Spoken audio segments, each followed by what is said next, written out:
तसेच या कार्यक्रम प्रसंगी उपस्थित सर्व सन्माननीय मान्यवर तसेच भूमिपुत्र बहुउद्देशीय विकास मंच शासवाचे सर्व पदाधिकारी, आज इथे जो वाचनालय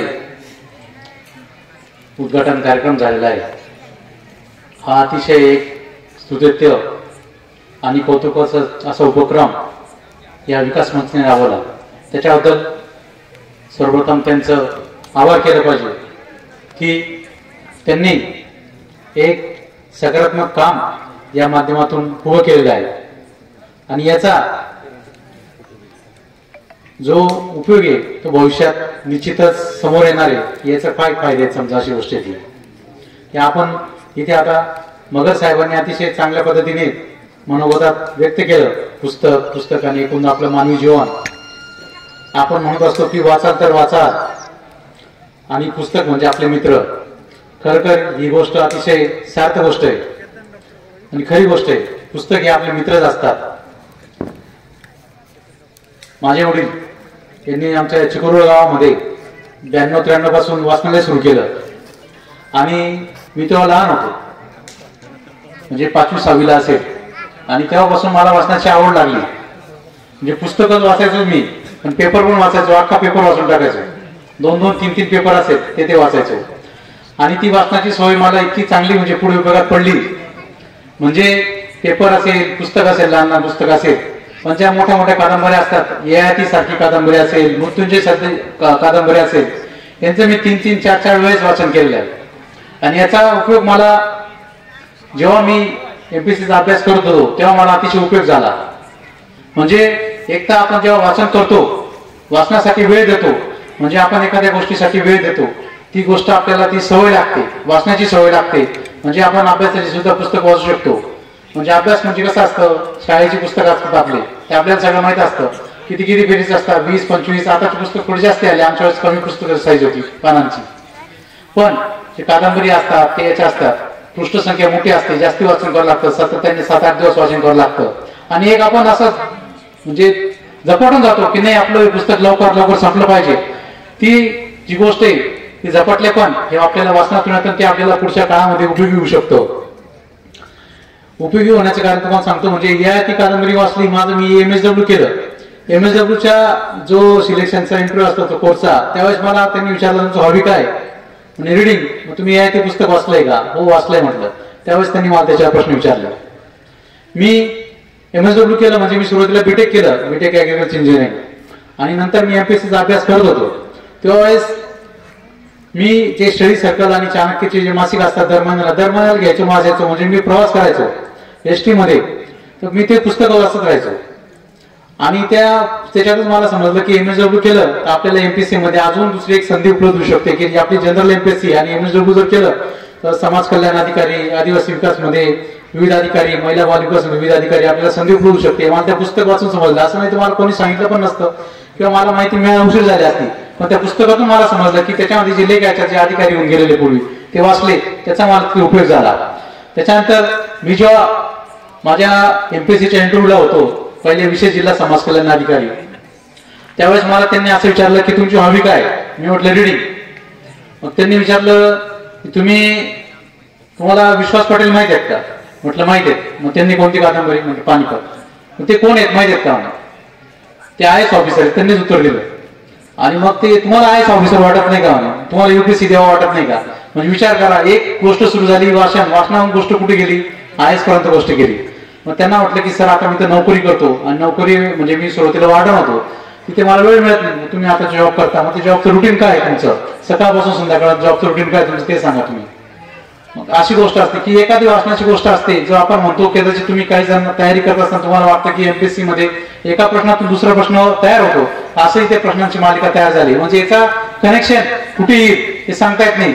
त्याच्यामुळे हे जे काही वाचन, ही वाचनाची सवय आपण लावली पाहिजे, सर्वांनी लावली पाहिजे।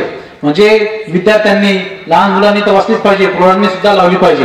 आणि वाचन जेव्हा आपल्याला निराशा येते एखादी गोष्टीवरती, आता अनेक पुस्तकं म्हणजे ह्या गोष्टीवर सुद्धा आपले व्यक्तिमत्व विकास असेल त्याच्यावरती सुद्धा अनेक पुस्तके, निराशावर मात करण्यासाठी अनेक पुस्तके, ते आपण वाचले तर निश्चितच आपल्याला त्याचा उपयोग होऊ शकतो।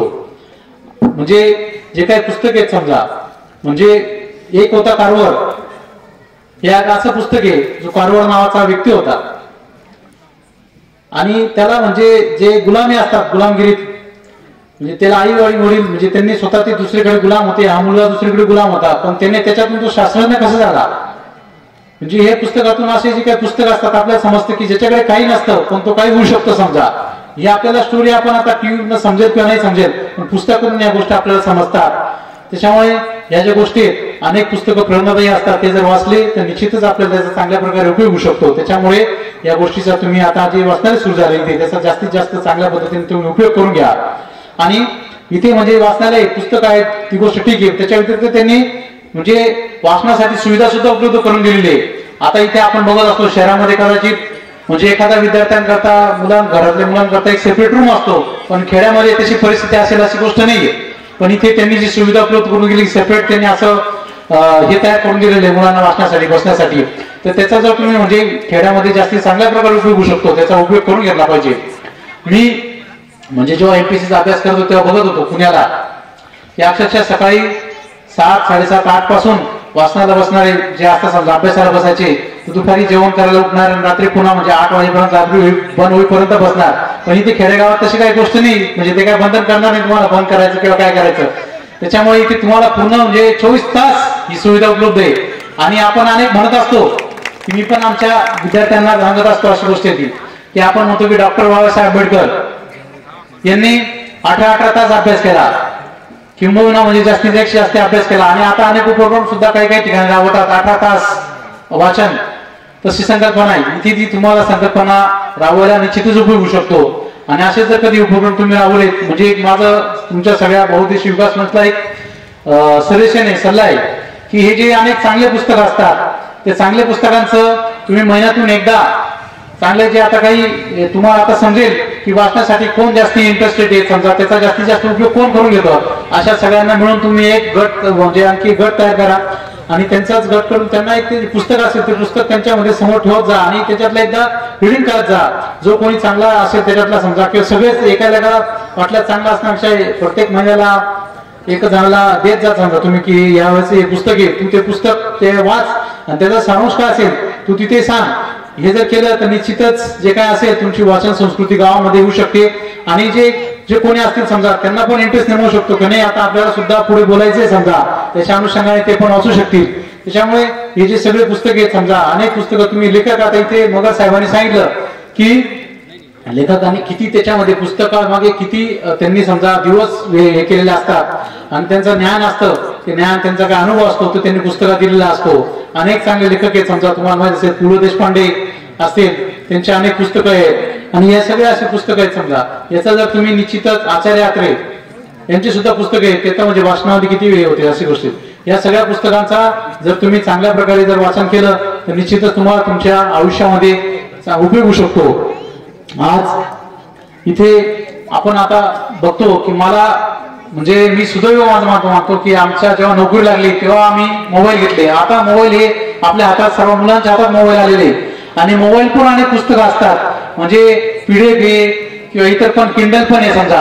पण जे काही हार्ड कॉपी पुस्तक असतं ती वाचण्याची गोष्ट आणि मोबाईलवरती पुस्तक वाचण्याची गोष्ट ही अतिशय वेगळी असतात, दोन्ही वेगवेगळी बाब आहे. कारण की मोबाईलवर जेव्हा पुस्तक वाचायला घेतो आपण किंवा फेसबुकवरती आपण असतो त्याच्यामध्ये आपल्याला डिस्ट्रॅक्शन येतो की दुसरं एखादी नोटिफिकेशन असणं, दुसरे मेसेज येणं किंवा मध्ये व्हॉट्सअप टाकणं, दुसरे मेसेज घेणं. पण पुस्तक जेव्हा आपण वाचतो हार्ड कॉपी त्याच्यातून आपण दुसऱ्या सगळ्या गोष्टी बाजूला ठेवतो आणि आपण त्याच्यामध्ये दंग राहतो. याची फार म्हणजे आपल्याला एखादी खेळून ठेवणारी गोष्ट आहे.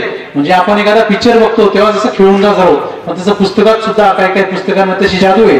त्याच्यामुळे या सगळ्या गोष्टीचा जर तुम्ही सर्वांगाने विचार केला निश्चितच आपल्या व्यक्तिमत्व विकासामध्ये या सगळ्या गोष्टीचा तुम्हाला चांगला उपयोग होऊ शकतो. आज इथे मला बोलवलं आणि संधी दिली त्याच्याबद्दल मी तुमच्या सर्वांचं या विकास मंच आभार व्यक्त करतो आणि त्यांच्या या जो उपक्रम आहे उपक्रमासाठी शुभेच्छा देतो आणि ज्या वेळेस आवश्यकता लागेल त्यावेळेस मी निश्चितच मदतीसाठी उभं राहील असं मी ग्वाही देतो आणि माझे 2 शब्द थांबवतो. जय हिंद, जय महाराष्ट्र. तो मिलते हैं जिनके सपनों में जान होती है, यूं ही पंखों से कुछ नहीं होता, हौसलों से उड़ान होती है, यूं ही पंखों से कुछ नहीं होता, हौसलों से उड़ान होती है. यानंतर मी विनंती करतो माननीय मंगेश देवरे सरांना की आपण अवघ्या काही मिनिटात आपलं मनोगत या ठिकाणी व्यक्त करायचं आहे. उपस्थित सर्व मान्यवर तसेच समोर बसलेले तेवढेच सन्माननीय सर्व आपले गावकरी बंधू, सर्वप्रथम तर मला इतकं कौतुक वाटलं की इतक्या छोट्याशा गावामध्ये ही संकल्पना आली आणि ती रुजवली. कारण कुठेतरी सुरुवात होणं फार महत्त्वाचं असतं आणि ती सुरुवात कोणीतरी करावी लागते. तर भूमिपुत्र बहुउद्देशीय विकास मंच यांनी ही सुरुवात केली आणि त्यासाठी खरं तर खूप हिंमत लागते. आपल्याला आता या सगळ्या गोष्टी सोप्या वाटतात, परंतु हा वेगळा विचार आपल्या गावात रुजवणं, वाचनाकडे आपल्या लोकांना प्रवृत्त करणं, या उद्देशाने आज वाचनालय आपल्या गावात सुरू होत आहे. आणि जेव्हा एखादी गोष्ट सुरू होते तेव्हा समविचारी लोक त्याला नक्कीच पाठिंबा देतात. आता जेव्हा मला इथं आल्यानंतर कळालं की आपल्या गावातून जे लोक बाहेर स्थायिक झालेत किंवा इथं शिकलेत आणि आता कुठेतरी मोठ्या पदावर आहेत, त्या सर्वांनी या संकल्पनेला पाठिंबा दिला आणि अगदी ऍक्टिव्हली याच्यामध्ये पार्टिसिपेट होऊन त्यांनी हे वाचनालय उभं केलंय. आणि ही इमारत आज आपल्याला दिसते. याच्यामध्ये खारीचा वाटा आणि सर्वात मोठा वाटा जर मला वाटत असेल तर तो किरण जाधव सरांचा आहे. त्यांनी यासाठी जागा उपलब्ध करून दिली आणि सर्व खरंच त्यांचा जो प्रवास आहे मला तो प्रेरणादायी वाटला. आणि कुठंतरी वाटलं की त्यांनी ज्या एका गावातून प्रेरणा घेतली होती, आज आम्ही उमराण्याचे काही जण इथं आहोत, तर आम्ही सुद्धा आज प्रेरणा घेतोय की आमच्या गावात कुठंतरी असंच एक वाचनालय आम्ही छोट्या स्वरूपात का होईना पण सुरू करू.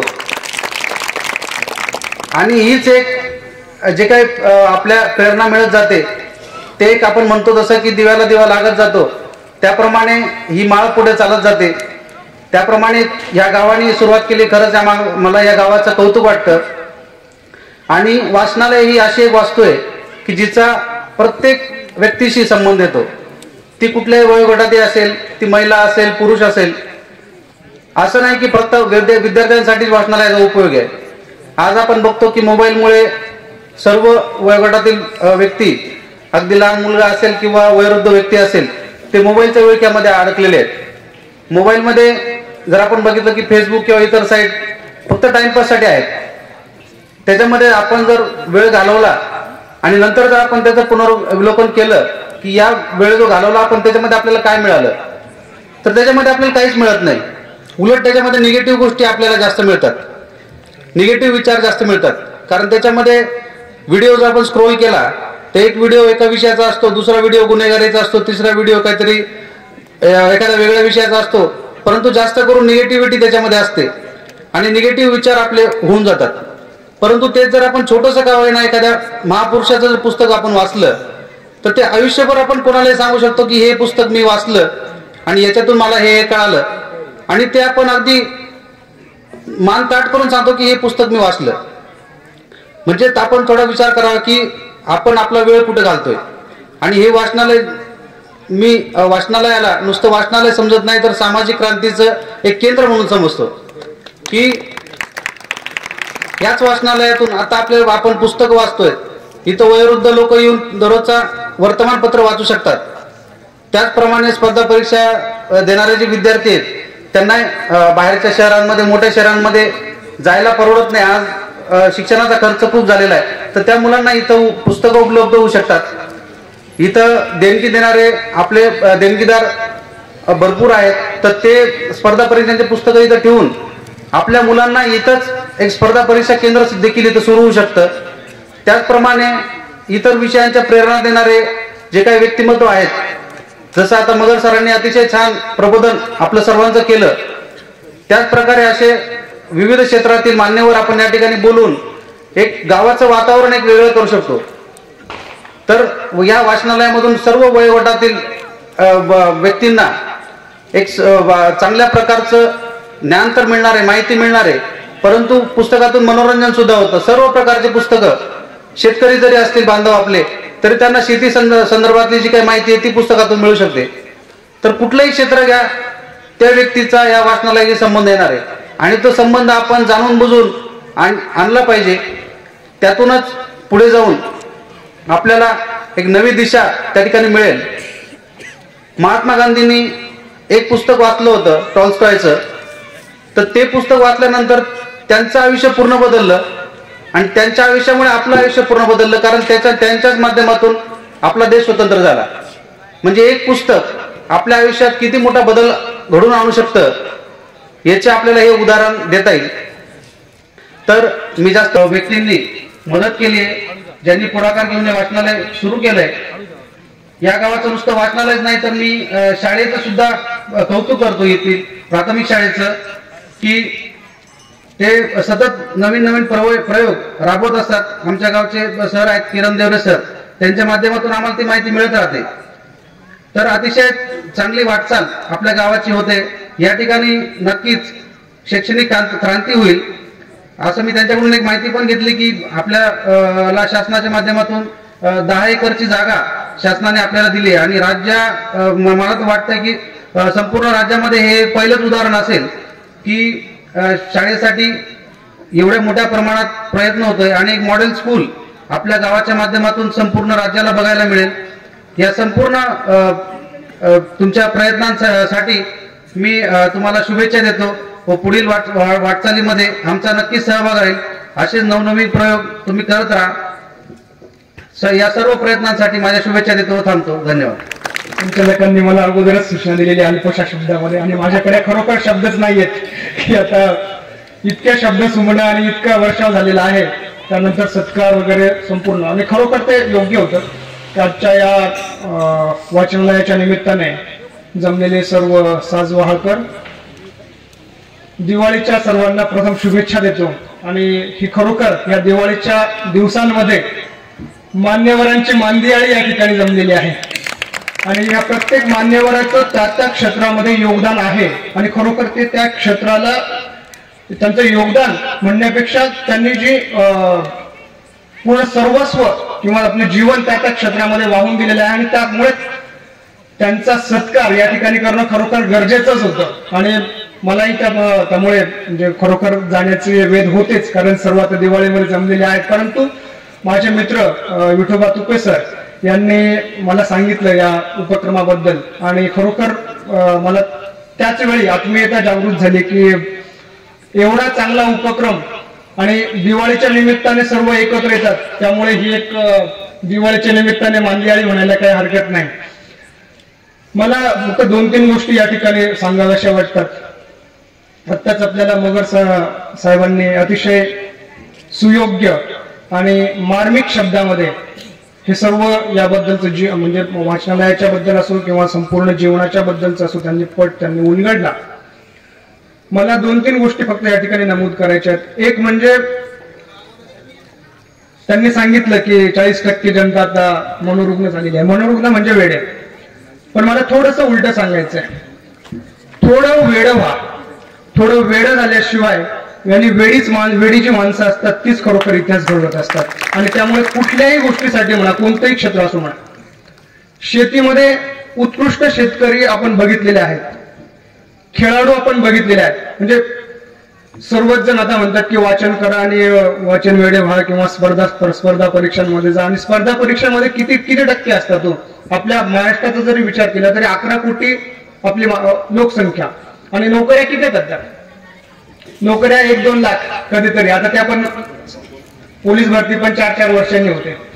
त्यामुळे मला असं म्हणायचंय की तुम्ही वाचन करा, परंतु वाचन फक्त स्पर्धा परीक्षांसाठी न करता आपल्याला त्या क्षेत्रामध्ये उत्कृष्टतेचं त्या क्षेत्रामध्ये उंची गाठण्यासाठी आपण ते वाचन करणं फार गरजेचं आहे. आता मला थोडस एक हे वाटते, विषाद वाटतं या ठिकाणी की साजवहाचे गावकरी फार म्हणजे त्यांचा संघर्ष, प्रेरणा किंवा सर्व गोष्टीला त्यांचा हातभार असतो, परंतु या ठिकाणी मला थोड्याशा स्त्रियांची कमतरता वाटते. तर एक असं म्हणतात की शिवाजी जन्माला यावा, पण कोणाच्या घरी? शेजाऱ्याच्या घरी. का? कारण तिथे जिजाऊ नाहीये. आपल्या गावामध्ये जर जिजाऊ असेल, आपल्या घरामध्ये जर जिजाऊ असेल तर शिवाजी जन्माला येईल ना. तर सर्वात अगोदर मला इथल्या स्त्रियांना पण आवाहन करायचंय किंवा प्रत्येक कुटुंबाला एक आवाहन करायचं की आपल्या कुटुंबामधल्या स्त्रीने मुलाला किंवा मुलीला वाचनालयामध्ये जा असं सांगण्यासाठी स्त्री पाहिजे, आपली बहीण पाहिजे, आपली आई पाहिजे. आणि तरच आपलं कुटुंब म्हणजे कुटुंब चांगलं होईल, कुटुंबाची प्रगती होईल. आणि कुटुंबाची प्रगती झाली तर गावाची प्रगती, गावाची झाली तर राज्याची आणि देशाची प्रगती आपोआपच होते. दुसरी एक गोष्ट, थोडस चुका करायला शिका. पहिलं सांगितलं वेळ व्हा आणि चुका करायला शिका. चुकांमधूनच माणूस शिकत जातो. आता त्या चुका किंवा गलती याच्यावरून एक थोडासा शेर आठवला. गलतियों से जुदा तू भी नहीं मैं भी नहीं, दोनों इंसान खुदा तू भी नहीं मैं भी नहीं.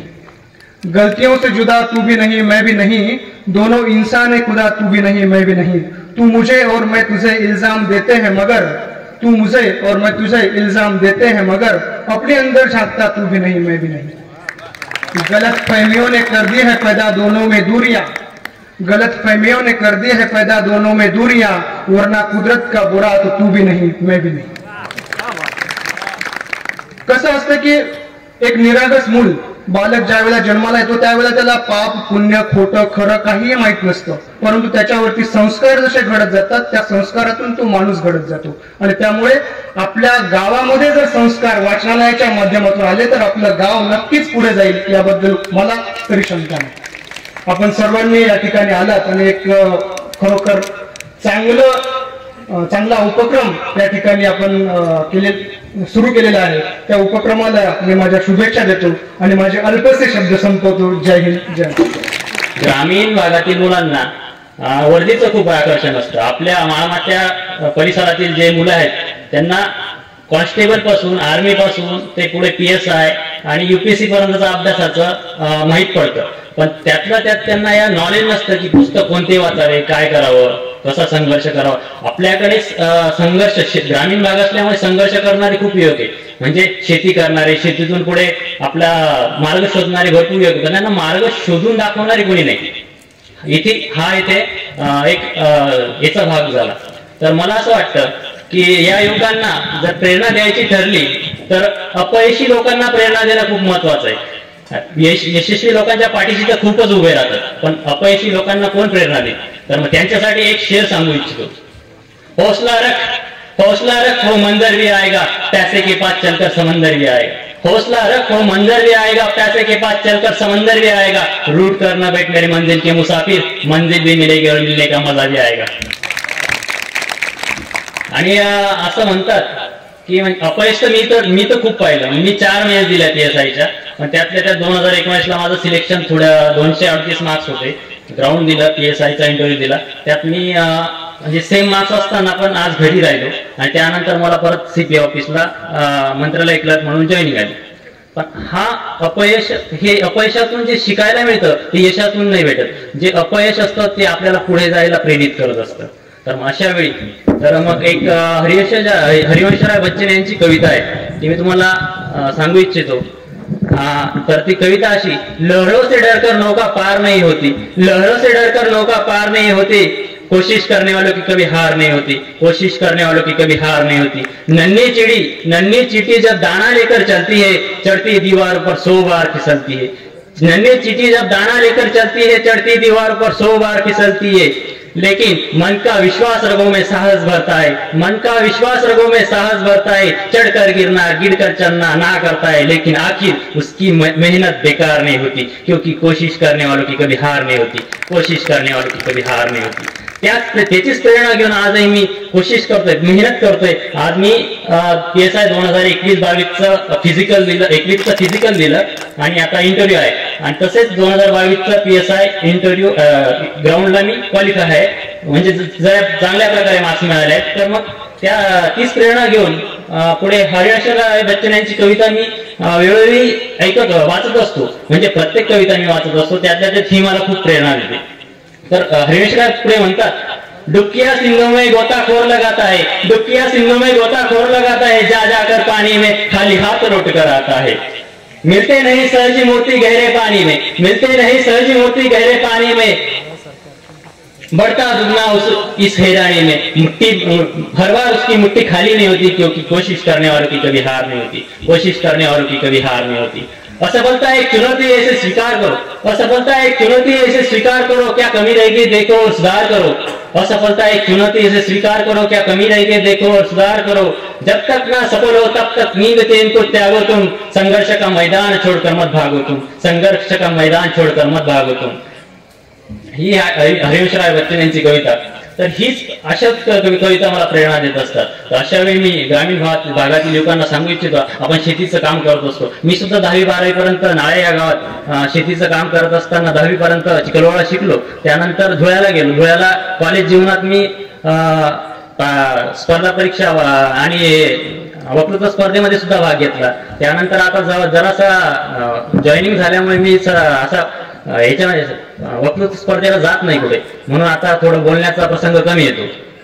पण तरीही अजूनही मला असं स्टेज डेअरिंगचं थोडंफार म्हणजे मला इच्छा होते, तर मी करत असतो। तर अशा वेळी ग्रामीण भागातील मुलांना सांगू इच्छितो, काही अडचण आली तर आपल्या एक ग्रुप बनवा आणि ह्या ग्रुपला स्पर्धा परीक्षेचं नॉलेज कुठून मिळेल, या जे अधिकारी लोक आहेत त्यांना या ग्रुपला ऍड करा। आणि त्या ग्रुपला ऍड केल्यानंतर तुम्हाला काही मटेरियल लागेल किंवा काही पुस्तकांचे सजेशन लागेल, त्या ग्रुपला ते टाकत जातील।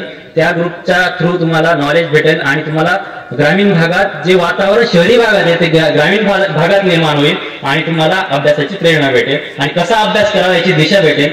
तर एवढेच माझे 2 शब्द सांगतो। आणि सरांनी एक सांगितलं होतं, आपले सर असं म्हटले होते की मानसिकता, आपण मानसिक तणावात असतो, आपल्याला मित्र नसतात, तर मित्र बनवा, आपण असे बनवा की ते आपल्याला आपल्या प्रगतीत वाटचाल करताना आपल्याला त्या वाटेने पुढे नेतील, न की आपले पाय खेचतील, असे मित्र बनवा। तर मग अशा वेळी मित्र कसा, दर्द को दर्द से ना देखो, दर्द को दर्द से ना देखो, दर्द को भी दर्द होता है, दर्द को जरूरत है एक दोस्त की, क्योंकि दोस्त ही दर्द में हम दर्द होता है, असा मित्र बनवा, मित्र असे बनवा। तर मग अशा वेळी तुम्हाला एवढंच सांगू इच्छितो। आणि करताना असा ग्रुप बनवा आणि काही अभ्यासाचे सजेशन लागेल तर आमच्यासारख्या काही बरेच लोक आहेत त्यांना ग्रुपला ऍड करा आणि त्यांना विचारत राहा की अभ्यास कसा करावा। म्हणून हे वर्दीचं आकर्षण असो की किंवा कोणत्याही, वर्दीपेक्षा अजून बाहेर खूप मोठी दुनिया आहे, परंतु त्यातल्या त्यात आपण प्रेरणा घ्यायची असेल तर या सर्वांना एकत्र करा आणि आपण त्या दिशेने वाटचाल करा। मी एवढे 2 शब्द बोलून आपले आभार व्यक्त करतो आणि जय हिंद, जय महाराष्ट्र। अनेक वेळापासून आपण समोरच्या वक्त्यांना ऐकतोय। आज खरं तर अधिकाऱ्यांची मांदियाळी आपल्या समोर होती आणि आजचा कार्यक्रम हा खरोखर त्यांच्यासाठीच होता। आपलं तर कायमच बॅटिंग चालू असते, कारण आज सर्वांनी तिथे सेंचुरी केलेली आहे, त्याच्यामुळे आपण काय बोलावं, बोलण्यासाठी काही शिल्लक नाही। परंतु आपल्या साजवासारख्या ग्रामीण भागात आपल्या साजवाचे जे भूमिपुत्र बहुउद्देशीय विकास मंच यांनी आज जी अभ्यासिका आणि ग्रंथालय सार्वजनिक या ठिकाणी कृपया खाली बसून घ्या, सरांचं भाषण चालू आहे, मनोगत व्यक्त करा। कृपया खाली बसून घ्या, कार्यक्रम थोडा राहिलेला आहे, कृपया खाली बसून घ्या। वेळेमुळे आणि वेळेच्या नियोजनामुळे तुमची ही मानसिकता मी समजून घेतो, कारण आज जो कार्यक्रम या ठिकाणी आपण आलेलो आहे, खास करून आयुक्त साहेब गोलायत सर असतील किंवा जे मगर साहेब असतील, या सर्व अधिकाऱ्यांनी समाजासाठी आज कशाची गरज आहे तर गावोगावी जशी ग्रंथालये देवालये तशी गावोगावी ग्रंथालये उभी राहिली पाहिजे आणि वाचन संस्कृती यातून वाढली पाहिजे। हा एक छोटासा उद्देश घेऊन आपल्या भूमिपुत्र बहुउद्देशीय विकास मंचाने जो हा छोटासा प्रयोग केलेला आहे, किरण पाटील त्यांच्या मनोगतातून म्हटलेत की आम्ही काही नाही, मी स्वतः नाही तर आम्ही सर्व मिळून हा प्रयोग करायला निघालेलो आहे। पण पाटील सर, तुमच्या नावातच किरण आहे आणि आजच्या याला एक तंतोतंत ओळ लागू पडेल की फिटे अंधाराचे जाळे झाले मोकळे आकाश। आज तुमच्या या वास्तूतून परिसरात जे आमच्या रोजेकरांनी, मी ज्यावेळेस तिथे पण बोललो होतो की जसं महाराष्ट्रात एक 4 ते 5 पॅटर्न म्हणून ओळखले जातो, जसं लातूर पॅटर्न आहे, जसं सिरपूर पॅटर्न आहे, तसाच आता रोजे आणि साजवळकरांचा हा पॅटर्न आहे ग्रंथालयाचा। आणि हा पॅटर्न संपूर्ण महाराष्ट्रात एक आता ही जी दिवाळीच्या प्रसंगी तुम्ही जे ज्ञानज्योत पेटवण्याचा जो प्रयत्न करतात, या ज्ञानज्योतीचा एक मोठा ज्ञानकुंभ हो अशी मी आपल्या सर्वांच्या व्यासपीठाच्या वतीने तुम्हाला शुभेच्छा देतो। आणि बोलण्यासारखं भरपूर होतं, परंतु आज मी खास ऐकायला आलेलो होतो आणि एवढी मोठी IAS IPS MPSC लेवलची माणसं असतात त्यावेळेस आमच्या सारख्यांनी जास्त वळवळ करू नये। आम्हाला राजकीय व्यासपीठ गाजवायची सवय असते, परंतु ज्यावेळेस वैचारिक व्यासपीठ असतं त्यावेळेस आम्ही फक्त कान इथे घेऊन आलेलो असतो आणि मन सर्वस्व तुमच्याकडे असतं। असो, कारण जसं अनेकांच्या शरोशायरी ऐकल्या त्यामुळेच मला पण राहता येणार नाही, कारण जसं किरण पाटलांनी सांगितलं की जसं आपल्याकडे म्हटलं जातं की आम्हाला कुठेतरी प्रसिद्धी मिळायला पाहिजे, लाईमलाईट मध्ये आम्ही आलो पाहिजे, असा आमचा उद्देश नाहीये। कारण जी इथे लेकरा बाळा जी शेतकऱ्यांची आहेत यांना कुठेतरी ज्ञानाची दिशा मिळावी. आज ग्रामीण भागातून जसं प्रशांत म्हटले की ग्रामीण भागातून जी येणारी जी पिढी आहे की आमच्या एमएसजी कॉलेजला आम्ही पाहतो की ह्या पोरांना पुस्तकाचा संग्रह कसा वाचावा, त्यांनी पुस्तकं कोणती वाचावीत, त्यांनी रेफरन्स सोर्सेस कोणी घ्यावेत, यासाठी कोणीतरी एक मौलिक मार्गदर्शकाची गरज असते आणि त्याच्यासाठी एक वास्तू असावी. आणि ही वास्तू म्हणजे जे ग्रंथालय आजच्या घडीला मी देवालयापेक्षा श्रेष्ठ जर कोणाला समजत असेल ते ग्रंथालयाला समजतो. कारण गावोगावी अशी ग्रंथालय उभी राहिली पाहिजे आणि हीच खरी श्रीमंती असते आपल्याकडे. आणि जसं मी शेखर दादा पण इथे बसलेले आहेत, आमचे सचिव दादा आले, मी खडकेलाही म्हटलं होतं की महाराष्ट्र गाव म्हणून ओळखलं जातं. पश्चिम महाराष्ट्रात एक 500-600 लोकसंख्येचं गाव आहे. कदाचित उद्या आमचं सासवड पण अधिकाऱ्यांचं गाव झालं तर याच्यासारखं या माध्यमातून कोणताच आनंद आम्हाला राहणार नाही. कारण ज्याप्रमाणे हे करत असताना जसं मगर साहेबांना किती ऐकावं आणि किती नेत्यांनी थांबूच नाही असं आम्हाला वाटत होतं. कारण त्यांच्या बोलण्यातून आमचे अविनाश महाराज पण आहेत की नाचू कीर्तनाच्या रंगीत ज्ञानदीप लावू शकेल. एक खरोखर ज्ञानाचा दीप त्या ठिकाणी लावून गेलेले आहेत. आणि काही वेळ आम्हाला असं वाटत होतं की त्यांनी खरोखरच थांबू नये. आणि गोलाईत साहेब तुमच्या याच्यातून एक होता कारभार आणि जे तुम्ही जो रेफरन्स दिला त्याच्यानंतर विश्वास पाटलांची पाणीपत पांगिरा याच्या कादंबऱ्या डोळ्यासमोर तळून गेल्या की अरे मी पण कधीतरी विद्यार्थी देशात जातोय का काय असं मला वाटत होतं. आणि वाचाल तर टिकाल हे तर आपल्याला आहेच. पण आज एवढे सर्व अधिकारी आहेत, कदाचित आपल्या गावातल्या एकाही छोट्या मुलाने याच्यातून प्रेरणा घेतली आणि एक जरी अधिकारी झाला तर आजच्या कार्यक्रमाचं सार्थक झालं असं मी करेल. आणि मी येताना एक वाक्य घेऊन आलो होतो डोक्यात की साजवाळ गाव किरण पाटलांनी त्यांच्या सहकार्यांनी कोरोनामध्ये जे उत्कृष्ट काम केलं की साजवाळची जी एक इमेज होती तर कुठलंच गाव वाईट नसतं. आणि परिसरात कोरोना काळात जी शिस्त देण्याचा प्रयत्न केला ना ते साजवाळ होतं. आणि आता एक दुसरे वाक्य मी घेऊन आलो की आज ग्रंथालयाची उभारी होत असताना साजवाळच्या सौंदर्याला खरा साज चढला असं म्हणावं लागेल. कारण हे मिळणं सोपं नाही. आणि आपण जसं प्रशांत म्हटलं की तुम्ही कोणाच्या संपर्कात राहतात, आपल्याला ज्या क्षेत्रात ज्या फील्डमध्ये करिअर करायचंय ना की man is known by the company he keeps, the book he reads, the dress he wears and the language he speaks. तो कोणाच्या संपर्कात राहतो, तो कोणती भाषा बोलतो, त्याचे मित्र कोण आहेत. एक जर कोणीतरी म्हटलं होतं की मला तुमचे मित्र सांगा मी तुमचं भविष्य सांगतो. आज खरोखरच या उज्ज्वल भविष्याची साजवाच्या उज्ज्वल भविष्याचं बीजारोपण आज आपल्या या ग्रंथालयाच्या माध्यमातून झालेलं आहे. असं जरी म्हटलं बोलण्यासारखं भरपूर होतं पण मी आज माझा सगळ्यात हॅपीएस्ट डे म्हणून मी माझी डायरीत नोंद करणार आहे. कारण एवढी अधिकारी मंडळी तुमच्या साजवाळमुळे मला ऐकायला मिळाली. भविष्यात श्रीराम मंडळ सरांनी एक संकल्पना अशी सांगितली की आज गावोगावी ग्रंथालय उभं राहतात. या ग्रंथालयांमधून पुढे जर आपण व्याख्यानमाला आयोजित करत गेलो तर आपल्या इथून नवनवीन वक्ते घडतील आणि नेतृत्व उदयाला येईल. अशी पण एक संकल्पना जर घेऊन गेलो तर नक्कीच आपल्या बाळमात्याचा विकास झाल्याशिवाय राहणार नाही. आणि जाता जाता वक्त्यांची एक घोषणा असते जय हिंद जय महाराष्ट्र, पण मी त्याच्याबरोबर आज एक शब्द ऍड करणार आहे जय हिंद जय महाराष्ट्र आणि जय माळमाता. कारण खरोखरच मी भाग्यवान आहे की माझा माळमाता आज कुठेतरी पुढे जातोय आणि बोलण्याची ज्या ज्या वेळेस संधी येईल त्या त्यावेळेस बोलेलच. पुनश्च एकदा तुम्हा सर्वांना दीपावलीच्या खूप खूप साऱ्या शुभेच्छा. आणि आज दीपोत्सव आहे आणि ज्ञानोत्सवाची त्याच्यात भर पडलेली म्हणून खरोखरच आपला आनंद द्विगुणित झालाय. आणि मी व्यासपीठाच्या वतीने वैयक्तिक माझ्या वतीने आमच्या माळमाता मित्रमंडळाच्या वतीने मी आज तुम्हा सर्वांना शुभेच्छा देतो. कारण ही जी सर्व मंडळी बसलेली आहेत सर्व पुढे अधिकारी मंडळींची सगळे वर्दीतले आणि तुम्ही जीही लोक थांबलेले ही खरोखरच दर्दी लोक आहे. म्हणून salute to you once again. Thank you. आदरणीय देवरे साहेब, गोलाईत साहेब, मी अशा वेळेला उभा आहे. मी कीर्तनही करतो त्याच्यामुळे मला माऊली म्हणतात. कीर्तन करत असताना एके दिवशी माझ्या जवळची सगळी पब्लिक उठून गेली. एकच माणूस बसलेला होता. मला वाटलं फार गर्दी आहे. मी त्याला धारवळ्या मारून मारून सांगत होता. त्याच्यानंतर तो उठला आणि मला म्हटला बाबा कुठला आशेत म्हण तुम्ही.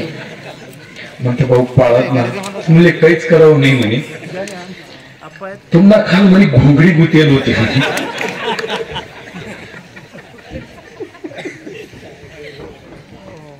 तशी काहीशी परिस्थिती वाटायला लागली. आणि दुसरी एक गोष्ट या पोरांनी माझं ऐकावं तरी किती.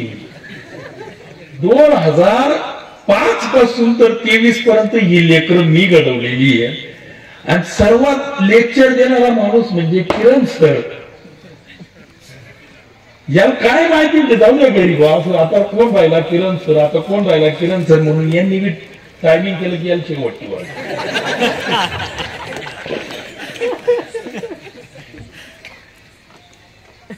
हे सांगायचं कारण काय होतं, तुमच्यावर भलतेच आघात पडत होते. जीवन असं जगलं पाहिजे, जीवन तसं झालं पाहिजे, कोणी जात होतो. पुस्तक जगायलाच नाही शिकवत, हसवायला शिकतो. हसता हसता रडायला शिकवतो आणि रडता रडता जगायला शिकवतो. हे महत्वाचं आहे. पहिलंच वाक्य किरण जाधवांनी बोलले होते की मला सवयच नाही म्हटले या गोष्टीची. मी कायम सवय काय होती, आभार प्रदर्शनाची, आभार प्रदर्शनाची. पण पहा, नुसता वाचनालयाची स्थापना केली तर आभार प्रदर्शनाचा माणूस प्रास्ताविकावर येऊन पोहोचला.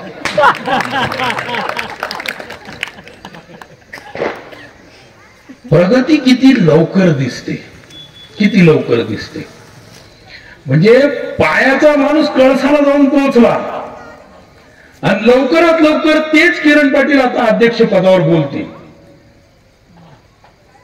ही वाचनालयाची ताकद आहे, ही पुस्तकाची ताकद आहे. पुस्तक म्हणजे काय,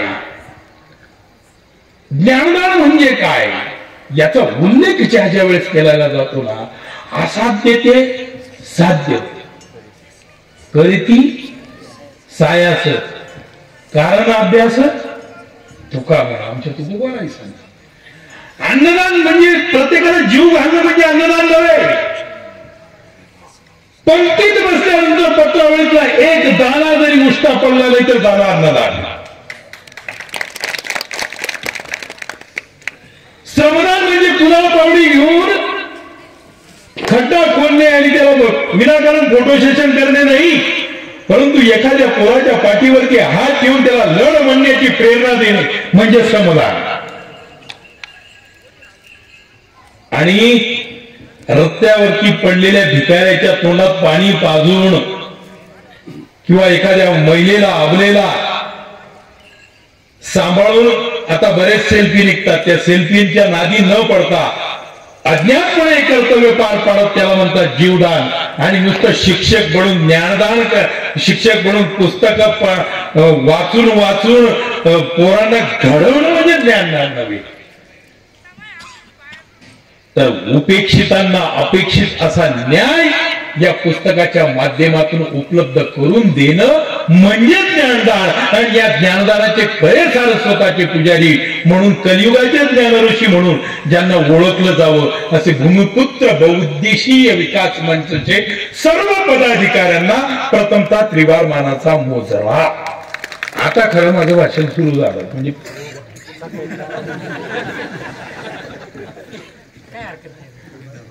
दरीन हानाच बाकीचे.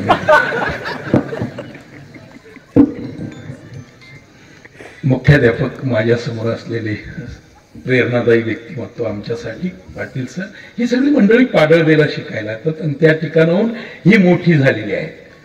माझा अहंकार गळून पडला, खरं सांगतो, अहंकार गळून पडला. माझ्या शाळेत शिकणारा मी, माझ्या गाव म्हणतो मी, पण आज मला वाटलं की मी या सीमेवरती जन्माला आलो आणि मी साधवाचा भूमिपुत्र झालो. या सर तुम्ही स्त्रियांबद्दल बोललात, मला साहेब बोलले, पण मला अभिमान वाटतो या गावच्या पोरांपेक्षाही, या गावच्या पोरांपेक्षाही पोरी जास्त हुशार आहे. इथे एकाही पोरांनी मला चॅलेंज करून सांगावं की आम्ही किती टॉपरने आलेलो आहोत. आणि या गावच्या प्रत्येक पोरीने माझ्या जवळ येऊन त्या मला अक्षरशः या पोरी इथं आबा म्हणतात, बापाचं नातं लावतात. मी पालक होतो त्यांचा, कारण इतक्या लांब काही येतात त्या, पण त्यांच्या इतका ब्रिलियन्स मी कोणामध्येच बघितलेलं नाही. माझ्याजवळ असंख्य नावं आहेत, प्रत्येकाची नावं घेता येतील अशा या जिजाऊच्या लेखी इथं सुद्धा निर्माण झालेल्या आहेत. फक्त त्यांना पुढे येण्याची ताकद आहे. यांनी वाचनालय काढलं, ते ग्रंथालय काढतील. यांनी पुस्तक आणले, त्या स्वतःच ग्रंथ तयार करतील. इतकी ताकद या भूमीमध्ये आहे. आणि प्रथमतः या भूमीला नमन करतो, या तीर्थक्षेत्राला नमन करतो. आणि साहेब, या ठिकाणी एक शिक्षक कसा असावा, शिक्षक कसा असावा याचं ज्वलंत उदाहरण आहे ना. म्हणजे पायाला भिंगरी असावी हो, त्याच्या पायाला भिंगरी असावी. आम्ही काय करतो, खडू फळा आणि पुस्तक शाळा या 4 भिंतीत लिहायचं कसं आणि वाचायचं कसं या बाबतीत आम्ही दक्ष असतो. परंतु एक व्यक्ती इथं पण आहे, त्याचं पण कौतुक केलं गेलं पाहिजे. 4 भिंतीत लिहायचं कसं वाचायचं कसं हे शिकवण्याच्या पलीकडे व्यवहारिक जगाच्या रस्त्यावरनं चालायचं कसं हे शिकवणारा माणूस सुद्धा या चांदवड नगरीत आहे, तो म्हणजे मोहन शेळके. सकाळी 7-7:30 पोरांसाठी पाळला लगेच जेवायला इथे. हो तुम्ही आत्ता गेले होते ना? नाही आलो सर लगेच. अरे तू जेवतो का नाही रे बाबा? मला वाटतं आम्हा घरी धन शब्दांचीच रत नाही, शब्दांचीच येत नाही, हा का शब्दांवरच जगतो. ययाती वाचू नका, दौलत वाचू नका, मृत्युंजय वाचू नका, पण वाचनालयात आल्यानंतर एकच गोष्ट शिका. शेवटचं वाक्य सांगतो. सगळे शेअर म्हटले म्हणून मला पण हौस आलेली जराशी, कारण माझी ताकद कशात आहे? मला माऊली म्हणतात माझी ताकद कशात आहे? जिभेत. कबीरजी महाराजांचा दुआ फार सुंदर आहे. दंत कहे जीभ को हम 32 तू अकेली माय, एक बार सपड़ी तो काट दी जाए, मगर जीभ कहे दंत को तुम 32 में अकेली माय, मगर एक बार टेढ़ी चलू ना तो पूरी 32 गिर जाए, असं कबीरजी म्हणतात.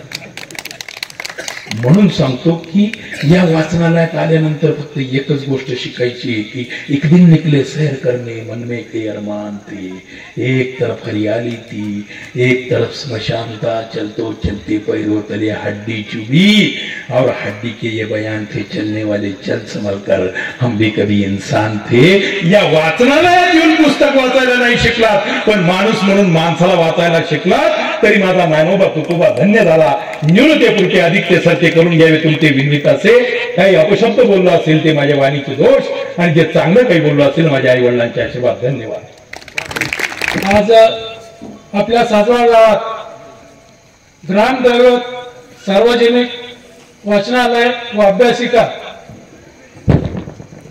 याच्या उद्घाटन सोहळ्यासाठी सर्व स्तरातील आलेले सर्व तोलामोलाचे मान्यवर व गावातील सर्व तरुण मित्रमंडळी व ग्रामस्थ,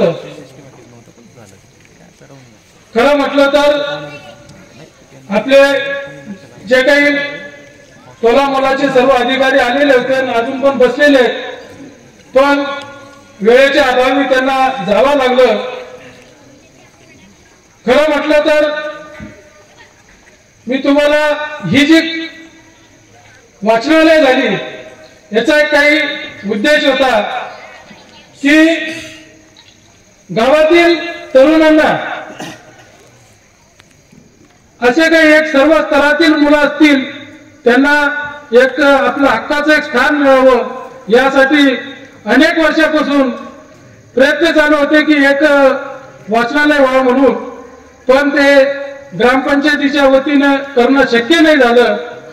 आणि मी स्वतः या ग्रामपंचायतीमध्ये मी सदस्य आहे, माझी पत्नी आहे, आणि ज्या काही मुलांच्या समस्या आहेत, आज एक सामान्य परिस्थितीतले मुलं आहेत त्यांना काय काय समस्या येतात त्यांच्याकडनं शक्य नाही. अशा परिस्थितीमध्ये ज्यावेळेस भूमिपुत्र बहुउद्देशीय विकास मंचाच्या वतीने जे तिथले जेवढेही पदाधिकारी असतील तर त्यांचा सर्वांचा जो प्रयत्न होता त्या प्रयत्नातून आता हे वाचनालयाचा कसं करावं, पण जागाचा अभाव होता. आणि खरं म्हटलं तर आजच्या जे कार्यक्रमाची ज्यांनी प्रस्तावना केली आमच्या गावचे दानशूर व लाडके पोलीस पाटील श्री किरण शत्रुघ्न जाधव यांनी ही स्वतः भोगवतदार जागा स्वतःच्या जागेवर स्वखर्चाने त्यांनी वाचनालय बांधून दिली आणि ही वाचनालय या गावातील तरुणांच्या मुलांना सुपूर्द केली.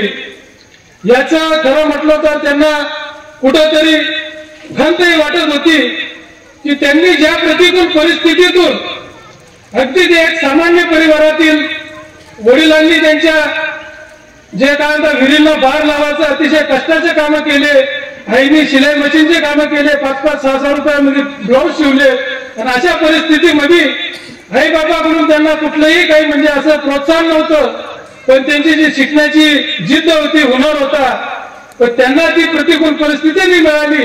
पण गावातील माझ्यासारखी जी मला नाही ते साध्य झालं, ते गावातील प्रत्येक स्तरावरील मुलांना अशी परिस्थिती होणे आणि सर्व स्तरातील मुलांना एक हक्काचं स्थान मिळावं म्हणून त्यांचा हा एक प्रामाणिक प्रयत्न आणि त्या प्रयत्नातून आज ही वाचनालय आपण गावाच्या सुपूर्द करत आहे आणि या तरुणांच्या सुपूर्द करत आहे.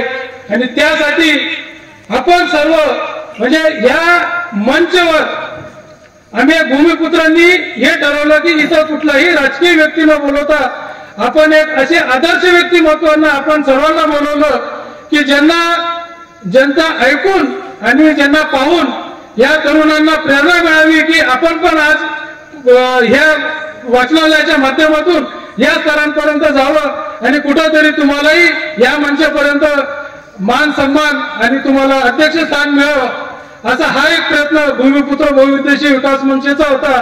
आणि त्याच्यासाठी आता तुम्हाला एक सांगतो की सर राजकीय का नाही बोलवायचे. जर कधी राजकीय नेत्यांना ते गल्लीपासून तर दिल्लीपर्यंत जर त्यांची जर प्रामाणिक भावना असती तर प्रत्येक गावामध्ये मंदिर नसतं तर वाचनालय असती आणि शिक्षाचं मंदिर असतं आणि त्याच्यासाठी त्यांनी प्रोत्साहन केलं असतं. पण त्यांना याच्याशी काही घेणं देणं नाही, कारण ज्या वेळेस जर कधी गावातला तरुण जागरूक झाला आणि शिकला तर त्यांचे झेंडे कोण उचलला. तर ही जी मोठी समस्या आहे तर भूमिपुत्र बहुउद्देशीय विकास मंचाचे हा एक प्रामाणिक हेतू आणि गावातील मुलांना जागरूक करणं. त्यांना आम्हाला असं भूमिपुत्राच्या वतीनं आणि पाटील त्यांना ते म्हणते की मी संघर्ष करून यापर्यंत पोहोचलो, पण माझ्या गावातला 2-5 मुलं जर एमपीएससी यूपीएससी या स्पर्धेतून जर कधी पुढे गेले तरी माझं हे केलेलं बलिदान हा फार कमी आहे, त्याच्या पुढे छोटं आहे अशी त्यांची भावना आहे. असं आता वेळ भरपूर झालेला आहे आणि बरेचसे आपले पदाधिकारी ते गेलेले आहेत. पण गोलाय सर, तुम्ही देवरे सर आणि एपीआय सर आपण थांबला आणि त्यातल्या त्यात अजून एक नावाचा एक उल्लेख आवर्जून करेल इथं की निळकंठ बापू हे एक ज्येष्ठ श्रेष्ठ जोडग्याचे आहेत आणि ते म्हणजे माझ्या वडिलांच्या बरोबरचे ते एक मित्र आहेत आणि त्यांना सुद्धा वाचनालयाची आवड आहे आणि त्यांचं सुद्धा त्यांनी त्यांच्या आयुष्यामध्ये त्यांनी खूप फार मोठं योगदान वाचनालय आणि अभ्यासिकासाठी दिलेलं आहे. आज त्यांना सुद्धा खूप बोलायचं होतं, त्यांचं सुद्धा ज्ञान आपल्याला घ्यायचं होतं, पण वेळेच्या अभावी आपण त्यांना वेळ नाही देऊ शकलो, त्याच्याबद्दल दिलगिरी व्यक्त करतो. आणि अजूनही आपल्या इथे बरेचसे असे वक्ते आहेत जे आपले तरुण वक्ते आहेत, त्यांनाही बोलायचं आता सर्वांचं नाव घेणं शक्य नाही, सर्वांना त्यांनाही मौका आपण देऊ नाही शकलो. तर मी सर्वांची दिलगिरी गावाच्या आणि आमच्या भूमिपुत्राच्या वतीने व्यक्त करतो. आणि जे पण आपण इथं वेळ काढून आलात म्हणजे सर आपण खूप आपल्या म्हणजे वेळ किती किमती आहे हे आम्हाला त्याच्याबद्दल माहिती आहे, कारण मी पण एक माजी सैनिक आहे आणि त्यामुळे मला अधिकाऱ्यांबद्दल या गोष्टीची चांगली जाणीव आहे. तरी सुद्धा आपण इतका वेळ दिलात आणि जे काही पदाधिकारी असतील ज्या इथून आता पलायन केलं त्यांचे व सर्वांचे परत गावातील आणि सर्वांचे मी भूमिपुत्र बहुउद्देशीय विकास मंच सर्वांच्या वतीने आभार व्यक्त करतो व थांबतो. धन्यवाद.